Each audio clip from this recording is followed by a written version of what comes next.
ابنك بيموت، حرام عليكي رضعيه. رضعيه، ما ينفعش كده. كل الامهات بيرضعوا ولادهم، لكن انتي سايباه هيموت منك. اعملي اي حاجه. مش قادره، مش قادره بجد. خدوه من هنا. مش قادره امسكه ولا المسه. حاساه غريب. مستحيل ده يكون ابني. مش عارفه، مش عارفه الاحساس ده غريب بالنسبه لي. يا سلام يا اختي، معقوله؟ غريب بالنسبه لي؟ بقولك ايه، بطلي دلع شويه. امسكي الولد ورضعيه. ما ينفعش ان انت تسيبيه لحد ما يموت. بجد يا حماتي مش قادره. خديه انتي، اعملي اي حاجه. انا خايفه المسه، خايفه يجراله حاجه بسببي.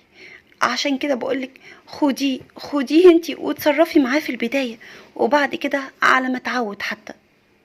وفي يوم لقيت مراتي عملت تصرف غريب قوي. حطت ابني على الارض في الجنينه.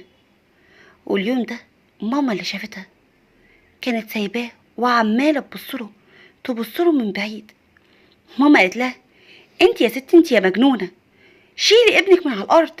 انت سايباه كده ليه؟ تصرفاتك غريبه جدا من يوم ما خلفتي الولد. ايه التصرفات دي؟ بصت لها وقالت لها: لا يا حماتي، ما وقعش ولا حاجه، ولا انا سايباه على الارض. انا اللي هقع، فسندت على الارض وحطيته. مفيش اي حاجه، صدقيني بجد. انت ليه حاسساني كده ان ده مش ابني يعني؟ انا بخاف عليه من الهوا الطاير. لا، ده انت مجنونه على الاخر. تصرفاتك بتقول ان انت واحده مجنونه، مجنونه على الاخر. يا بنتي حرام عليكي، لا عاوزه تاكليه ولا تشربيه. خلاص، انا اللي هبقى مسؤوله عنه من اللحظه دي. ولما انا جيت، ماما حكت لي الموقف، ولقيت مراتي عماله بتعيط وماما بتقول: يا مجنونه، الست دي صدقني يا ابني مش طبيعيه ابدا. تصرفاتها غريبه، غريبه بشكل مش طبيعي. انت لازم تاخدها وتوديها للدكتور. وسمعت كلام ماما وخدتها فعلا، ووديتها عند الدكتور، دكتور نفساني، عشان يفحصها كويس قوي. والدكتور قال لي: اطمن يا ابني، على فكرة الحالة دي بتيجي الناس كتير قوي. اول ما تولد بيحصل لها نوع من الاكتئاب، والاكتئاب ده بيخليها ان هي حتى مش قادرة تمسك ابنها ولا تأكله ولا تعمل له اي حاجة. الموضوع ده بيقعد اسبوع، اسبوعين، شهر، لو طول يبقى 3 شهور. بجد يا دكتور، اول ما سمعت الكلام ده فرحت جدا. والدكتور قال لي: ما تقلقش، هي طبيعية 100%.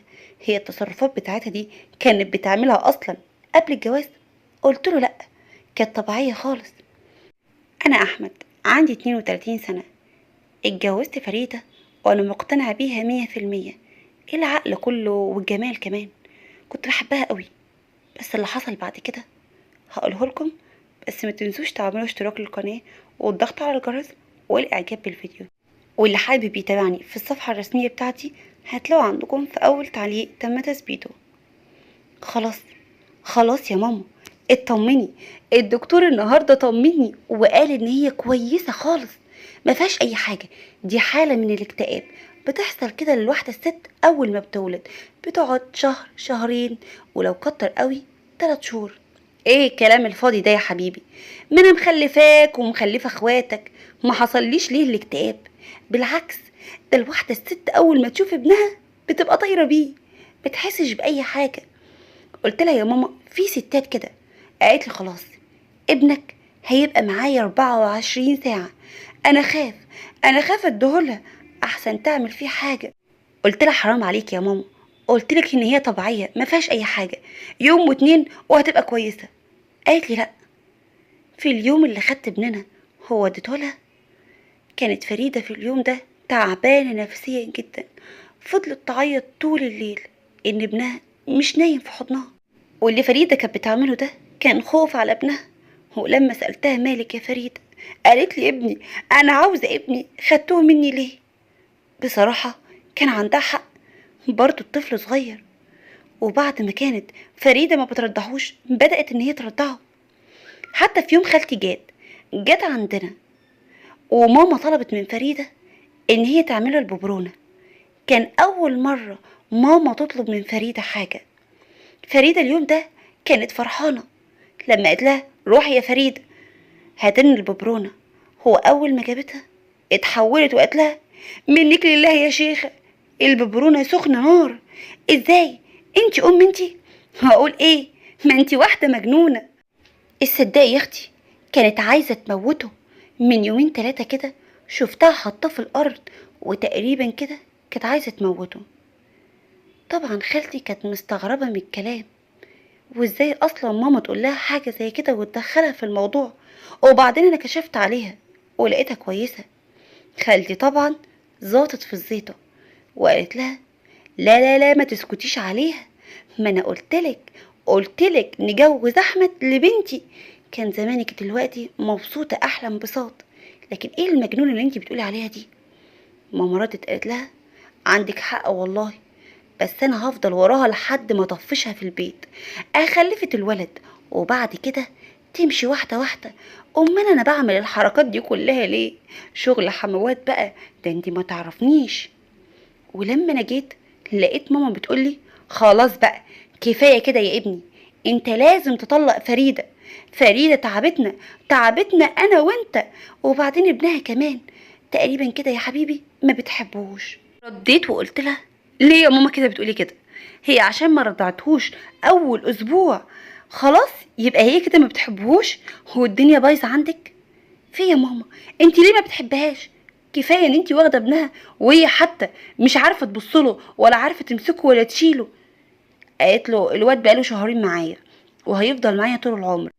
ده هي يا احمد بتعمل شويه حركات انت ما بتشوفهاش، انا اللي بشوفها، انا اللي بشوفها هنا، انا قاعده في البيت وشايفاها. ده انا كل ما اقول لها خدي الولا رضعيه تقولي لا. رحت واتخانقت معاها ولقيت فريده بتقولي: صدقني ما حصلش، ده انا كل ما اقول لماما خلاص انا عاوزه امسكه بقى، انا اطمنت له عاوزه ارضعه، كانت تقولي: لا، الولد مش هتشوفيه مش هتلمسيه. ده اللي كان بيحصل بالحرف الواحد. ما صدقتهاش وقعدت ازعلها واقول لها: انتي السبب في كل اللي حصل، انتي السبب من اول يوم وانا حاسك ما بتحبيش ابننا ابدا. كانت بتعيط وتقول: منكم لله، لحد ما طلقتها فعلا. طلقتها واتجوزت بنت خالتي، زي ما ماما تكتكت بالظبط، هي وخالتي كمان جانوا على فريدة اللي انا كنت بحبها.